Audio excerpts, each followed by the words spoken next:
Former college quarterback at Colorado. And first of all, let's get right to the game-winning play. Listen, first of all, we can't just jump in without saying, I had my analysis all ready to go yesterday, and then all of a sudden you agreed with me, and I thought to myself, this is bad. And sure enough, I was wrong because I agreed with Colin. I thought Alabama was going to win the game. Yeah, well, they almost did. They almost did. No, and it was a great game. So the first thing I wanted to say is I thought that college football was the huge winner last night because the game was amazing. We had stars. We got another coaching star in Dabo Swinney. I think the game of college football was the big winner last night because it was a remarkably well dramatized game, in particular late. Multiple layers. Okay, so game-winning touchdown pass to Hunter Renfrow. Yeah. And we saw this a few years ago with Florida State, Notre Dame. There's a pick. I'm a big believer. You do not officiate the game the same way. You get down to championship-level games, you don't call pass interference on the Hail Mary. That's true. I have no problem with the no call here. The second one I have no problem with. Now, do I think technically letter of the law both are a foul? Yes. Yes. Was the first one more egregious? Absolutely. I thought that the Leggett pick to the Mike Williams touchdown was actually a more egregious foul from Clemson's perspective. And as soon as that's not called, Alabama's got to adjust their defense. Now, you can't run cover zero man-to-man inside the 5-yard line because you're inviting the exact same play with the notion that the officials are going to keep their flag in their pocket. So at that point, I thought that the lack of adjustment from Alabama was really the failure there late. And I thought it was a great call from Clemson to go right back to it. You knew that they weren't going to call the foul. So again, the more egregious non-call was the first touchdown. And once that's a non-call, no holds barred. Here we go. Run it again. I've never worked with a guy who's better at predicting games. You do incredible homework, and as a former quarterback, you said Clemson's offense would eventually give Alabama trouble. I really thought it was going to be 2017, 23-20. You kept telling me Clemson's going to move the ball eventually. Why? Well, first and foremost, I thought that Deshaun Watson, if he gets comfortable, is the exact type of player that Saban's defense generally struggles with. Now, you saw early, his defense can also give a quarterback like that total fits, which they did in the first half. The biggest thing that happened in last night's game that allowed Clemson to have offensive success late was the fact that Bo Scarborough left the game. Yes. As soon as Scarborough leaves the game, all of a sudden, Alabama has an inability to sustain drives. Now, I want to be very clear on this. I don't mean scoring points. Just sustaining drives is a successful offensive series. Let Alabama's defense get off the field. Exactly. As soon as you have 6 3-and-outs, you're inviting a volume of snaps like 98, 99 plays that Clemson ran last night. And at that point, the time of possession works against you. And so guess what happens in the last 2 possessions for Clemson? The pass rush, is neutralized. Yep. Now you've got a great player with nobody in his face, and guess what Deshaun Watson did on the last 2 drives? 9 of 10 for 102 yards because there's nobody there. There's no pass rush. They're gassed. And that was where the game was won and lost, was the fact that Alabama could not sustain possessions in the second and third quarter. We love to blame coaches. I knew this morning Sark was going to take some hits, and my argument is go look at including Chattanooga. Go look at 4 of the last 5 Alabama games. That's right. About 350 offensive yards total. He's not working with a ton here. I would go even further. I thought Steve Sarkisian was borderline brilliant in last night's game. He had to be conservative. It's the first time he's calling plays. He was able to do that. He had to dial up touchdown plays. He had to call the perfect play at the perfect time several different times just to score touchdowns, and he was able to do it. The O.J. Howard play there, then the double pass with Ardarius Stewart. Great call. It was a great call. If he wasn't going to run a trick play, they weren't scoring a touchdown. And if all of a sudden, let's say 1 tip ball, 1 sack, and Alabama wins, Sarkisian won the national championship scoring 31 points against Clemson's defense, who shut out Ohio State with a quarterback that couldn't throw the ball. That was a remarkable performance from a coordinating perspective from Steve Sarkisian. He should get no heat. The people that are giving him heat, I don't feel like are looking in the right spot. I thought, and I led the show with this, I thought a big part of this game, Alabama feasts off special teams and defensive touchdowns. Yeah.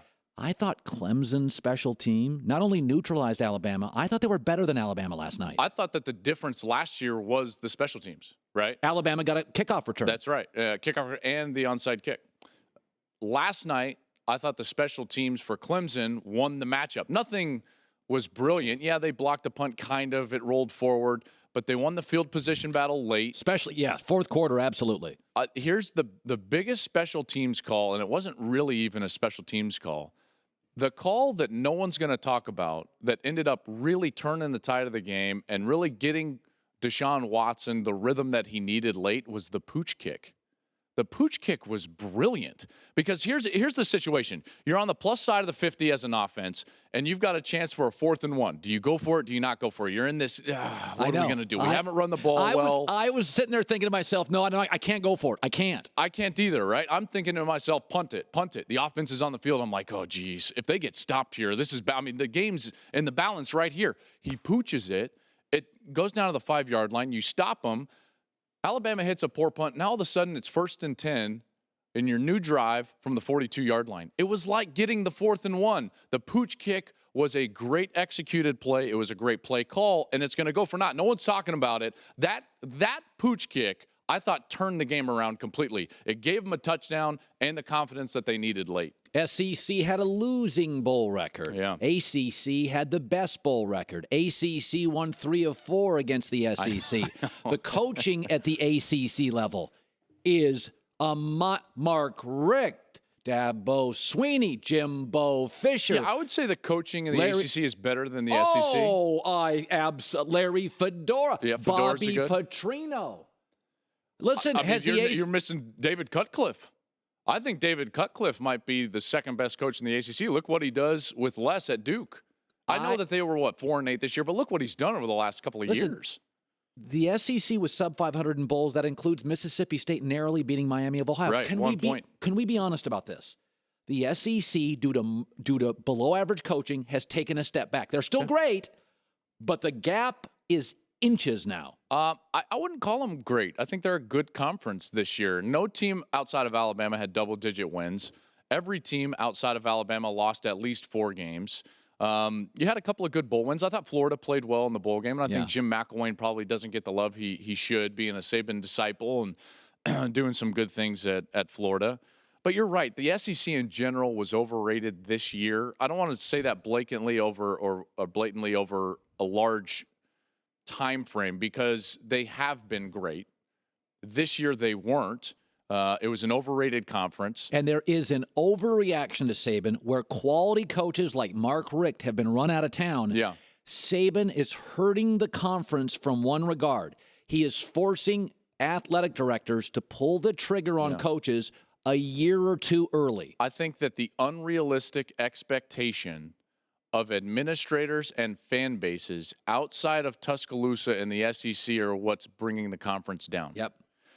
If you don't have those unrealistic expectations, you're not running Les Miles out for being a very successful coach, a coach that won a national championship. You're not running Mark Richt out of town, so on and so forth. And you're having a lot more sustained success across any number of programs. But you don't have that because of the overreaction we're talking about.